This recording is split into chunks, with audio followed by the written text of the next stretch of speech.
Welcome back. This is part 2 of the lecture on experimental research. In the first part of this lecture, we looked at the outline of the lecture. I told you that there were 6 videos, YouTube links throughout this lecture. Those are posted on Blackboard. You need to watch those as they're presented in the lecture.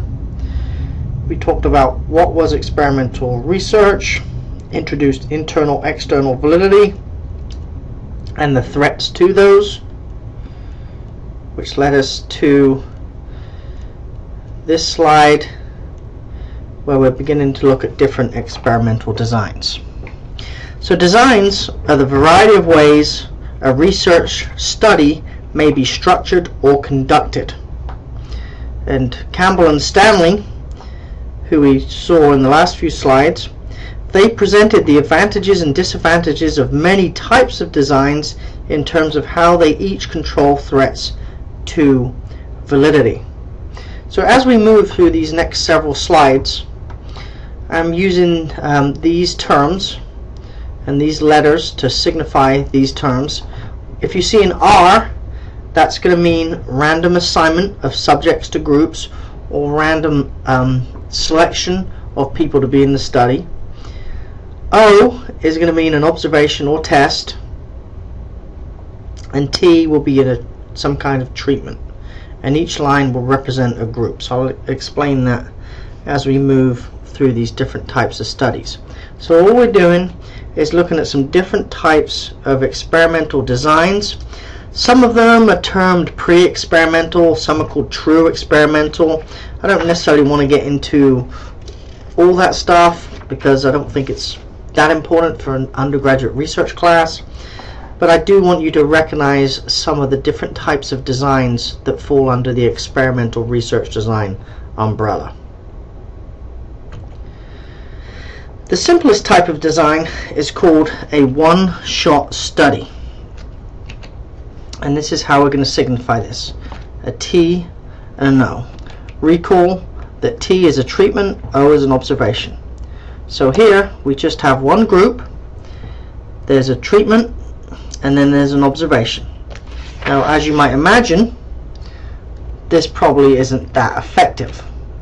And then we begin to look at why isn't this effective. If you got some people to be in your study, you gave them a treatment, maybe it's an 8-week exercise and nutrition plan, and then you measure them after, does that study really prove anything about your treatment?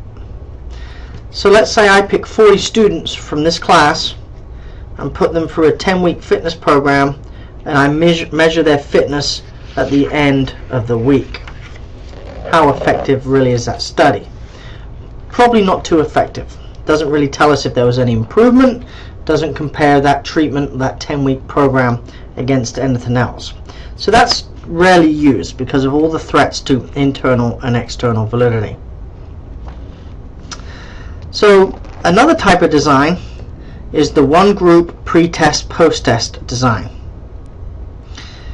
This requires that a group be tested prior to the experimental treatment is administered, and again after the treatment has been administered. So here we have a test, a treatment, and another test. So let's look at a couple of examples. First of all, let's say 50 participants are administered an initial pre-test fitness test. Then the participants are administered the experimental treatment, which might be doing 1 hour of exercise per day, 3 days a week for 18 weeks. Finally, the fitness post-test is administered. That's the same kind of example as you have on this slide with the 359 students. Let's say it's the same fitness test used in the pre-test and the post-test. Maybe it's the mile run, maybe it's a sit and reach test, maybe it's some other measure of health-related physical fitness. If the group improved in fitness from pre-test to post-test, the experimental treatment could be judged as being effective. But all of the change from the pre-test to the post-test might not be due to the experimental treatment.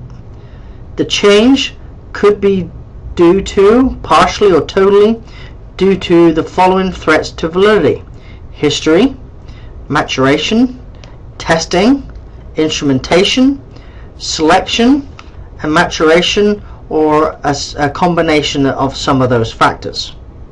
In this type of design, only the threats to validity of selection and experimental mortality are definitely controlled. You can read more about this on page 165 in your textbook. So this is an okay design, but there's certain things missing. In your mind, can you think what's missing here? Maybe a control group that didn't get the treatment. Maybe randomization between different groups or random selection of participants. So we can do better than this. Which leads us into true experimental designs. Those first two I just showed you are termed as pre-experimental designs, and they don't have a lot of control, often due to the lack of random sampling.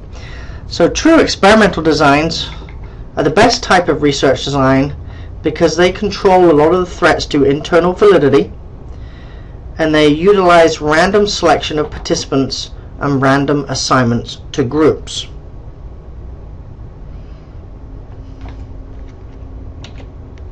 So let's look at some of those types of designs. So in this study, two groups. Participants are randomly selected to be in the study and randomly assigned to one of the two groups. Both groups are pre-tested.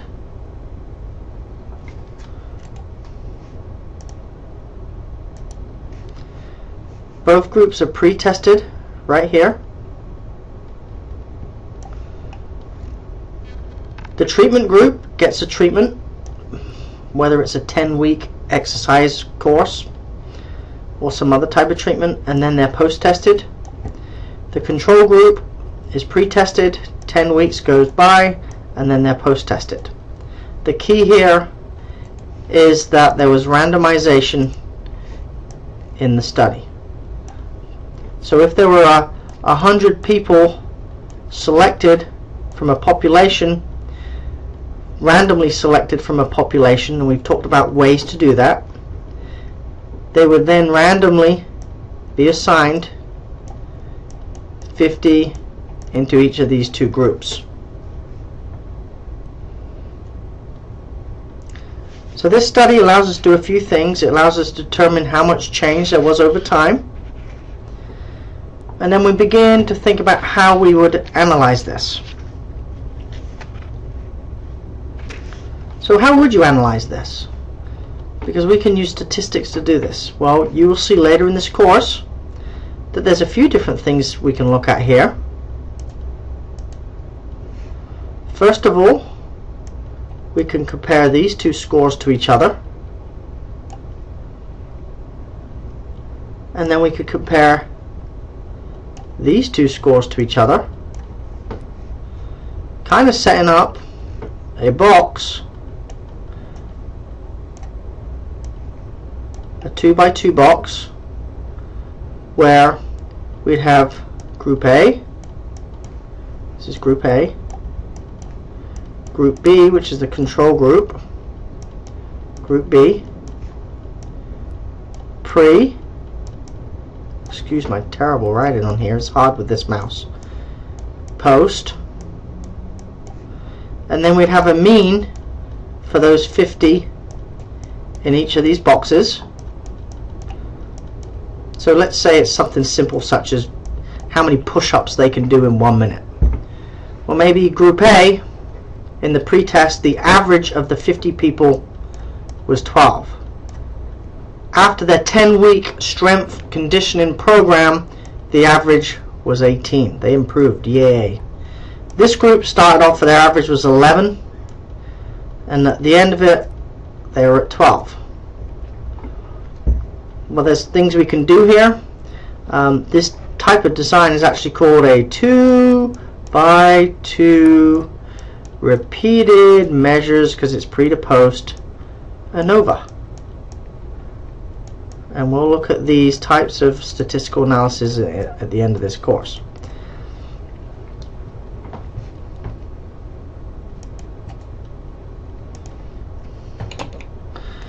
Another type of design is known as the Solomon 4.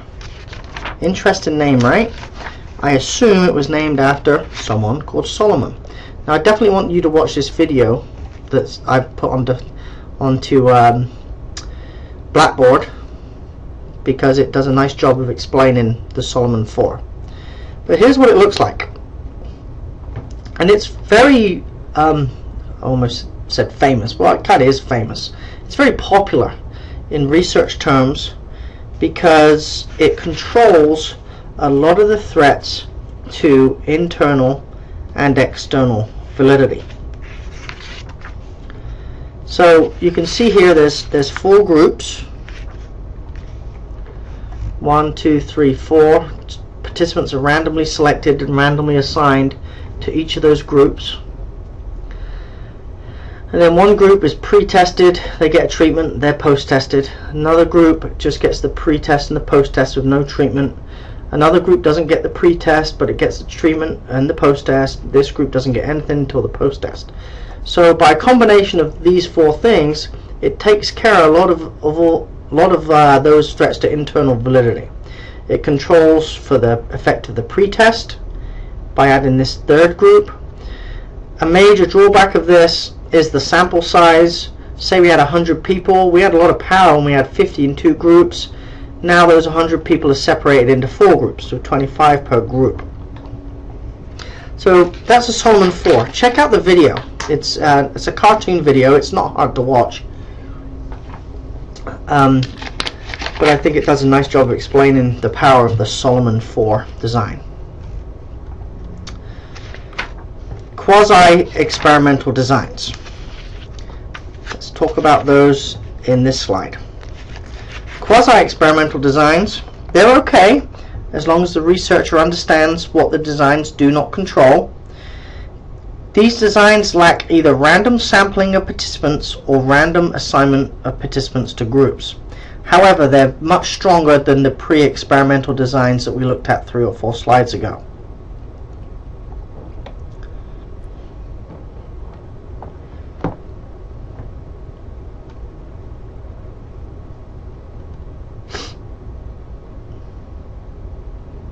An example is the non-equivalent group design. It's just like the pre-test, post-test control group design, except participants are not assigned to groups by using random sampling procedures. Instead, the experimental and control groups are existing groups like classes or facilities that are similar in characteristics and may be equal in ability. So there's the 2-group design. The difference is there's no R in front of these for random assignment, random selection. So we see this a lot, especially in schools. If we're looking at children's fitness, we often cannot go into schools and change classes because those are already preset. However, we could take one class and do something with that class, and then take another class and not do that treatment with that class, and then look at the differences at the end. The treatment might be a fitness program, or it could be that maybe if there's 2 9th grade PE classes taught by the same teacher, first block is taught in the normal way, method of instruction, that's the control group, and then the second block could be taught using a different curriculum and instructional model, and then looking at learning as the measure in that study, in the pre and post test. So this is very common in our research.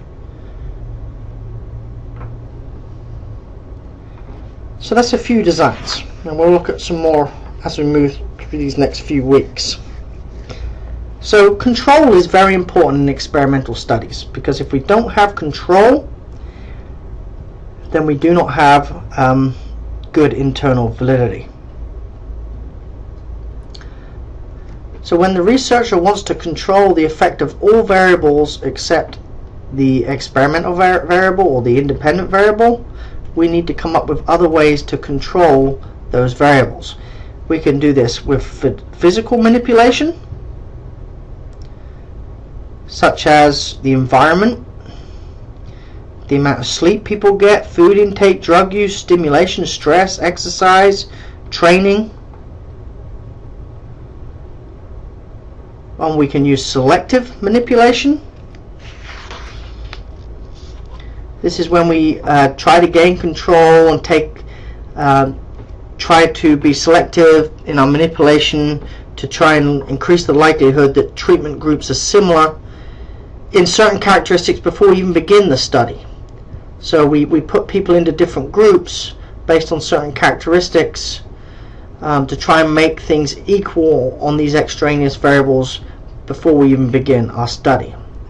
Examples there are match pairs and block designs. This is when groups or people within the population are grouped together, and we put them in pairs because they're equal in ability on this certain characteristic, and then we take one person and put them in one group and one person in the other group to try and get two equal groups. To try and put this into layman's terms, let's pretend that you have let's see here, you want to play a game of 11v11 soccer, and you want two equal teams. Just like in a study, we want two equal groups on most characteristics except for the ones we've identified. So what you do is you put all of the 22 people into pairs based on ability level. So you'd have one pair of the top two players, and then the next two top players, and then the next two top players, and then all you do is split it down the middle. One person from each pair goes into group A or team A, the other person from the group goes into group B or team B. So we selectively manipulate our sample to create or control certain variables. And then we can use certain statistical techniques as well to gain control if other control techniques are not available.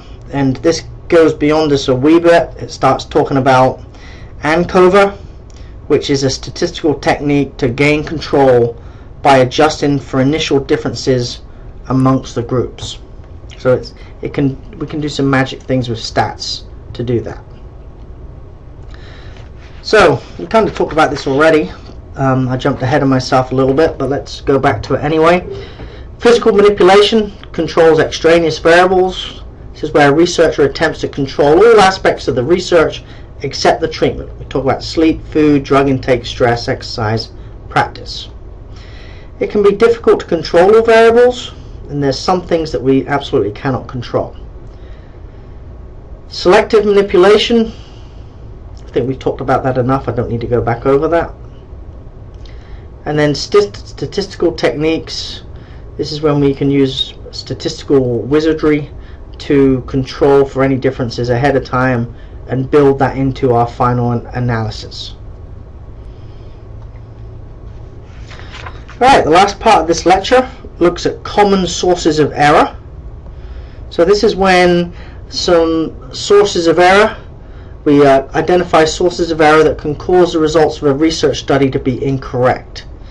So there's some common sources or types of error that people have identified and put names to that we need to be aware of when we're interpreting our data, because these sources of error could be the reason we found what we did, and it's not because of our treatments in the study.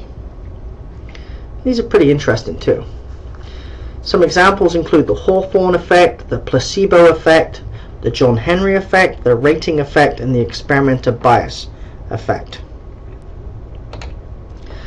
The Hawthorne effect is a specific type of reactive effect in which merely being a research participant in an investigation may affect behavior. This comes from the Hawthorne electric plant in the 1920s, where researchers observed that having a group of workers participate in a research study caused them to feel special, so they acted differently from the typical worker. Results of the study showed that productivity increased no matter whether the change in the working environment was supposed to increase or decrease productivity. This points out that participants in an experiment may perform in an atypical manner due to the newness or novelty of the treatment and because they realize that they are participating in an experiment. So just being in the experiment might lead to different results. And we need to be careful because we might interpret it as our treatment being effective when in fact it was just because of a Hawthorne effect. And I've got a video that I'd like you to jump out and watch on Blackboard that documents the Hawthorne effect from a historical perspective. Pretty interesting stuff. So go watch that at this point.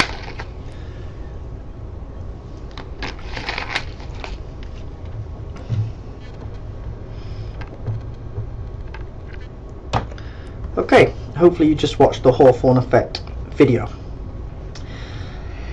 Participants in an experimental treatment may believe that the treatment is supposed to change them, so they respond to the treatment with a change in performance. This is known as the placebo effect. So this is just for people in the experimental group, and they think that, hey, this treatment's supposed to change me somehow, so they respond with that change anyway. And I think you're probably all familiar with the word placebo in everyday terms. And we see a lot of interesting videos, and there's one linked on here that documents how people do change when they believe that they're receiving something that they're really not receiving. In studies with an experimental group and a control group, the control group knows it is not supposed to be better than the experimental group, so it tries harder and actually outperforms the experimental group. This is known as the Avis effect, after Avis cars. There can also be a reverse John Henry effect, where the control group just gives up. It's also possible for the experimental group to improve due to the treatment and for the control group to improve due to the John Henry effect, thereby making the groups equal in performance at the end of the study. So we need to be aware that the control group, if they do well, it might just because they know they're not supposed to be doing well, so they just try a little bit harder. There's several kinds of rating errors that can occur. The halo effect is a tendency to let initial impressions or ratings of a participant or group influence future ratings. So if you're the researcher and you're there rating someone perform some kind of skill or physical activity, your initial impressions or rating of the participant might influence future ratings. The other one I want to mention here is the central tendency error, where the researcher tends to rate most participants in the middle of the rating scale. There's a documented rating effect issues. The bias of a researcher can affect the outcome of the study. Experimental bias may influence methodology, treatment, and data collection. The bias is often in favor of the experimental treatment that the researcher believes best. So a lot of researchers, when they develop their study and their research hypothesis, they actually want that research hypothesis to be true. They want to be able to reject the null because they want to show that this new treatment that they developed and they're testing actually works. This can often lead to experimental bias and unethical data collection. Some people believe researchers, if they design the study, should not be involved in administering any of the treatments or collecting any of the data where each group receives a different method, such as teaching or training over many weeks. That ends this this lecture on experimental designs. Hopefully you've been able to jump out and watch those videos throughout, and you've got a better idea of the types of different experimental designs out there.